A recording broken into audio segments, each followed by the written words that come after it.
Weaker has problem, stronger has solution. दोस्तों ये weaker वो वीकर नहीं है जो बॉडी बिल्डर नहीं है, ये वो स्ट्रॉन्गर वो नहीं है कि जो मस्कुलर हो, बड़ा बॉडी बिल्डर हो। यहाँ बात हो रही है माइंड की, आपने ज़हन में रखना है। अगर आप यहाँ से वीकर हैं तो आपको हर जगह पे आपको मसले मसाइल प्रॉब्लम्स आपको वो नजर आएंगी। अगर आप स्ट्रॉन्गर हैं तो कहता है स्ट्रॉन्गर है सोल्यूशन।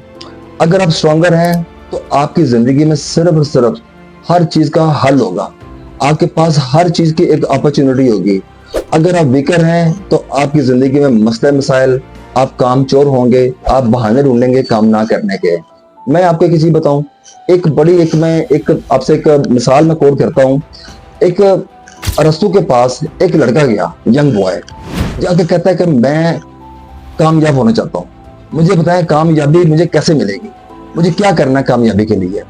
अरस्तु ने क्या कहा, तुम एक काम करो, तुम कल सुबह जो है ना 5 बजे मेरे घर आ जाओ। वो लड़का सुबह 5 बजे अरस्तु के घर पहुंच गया।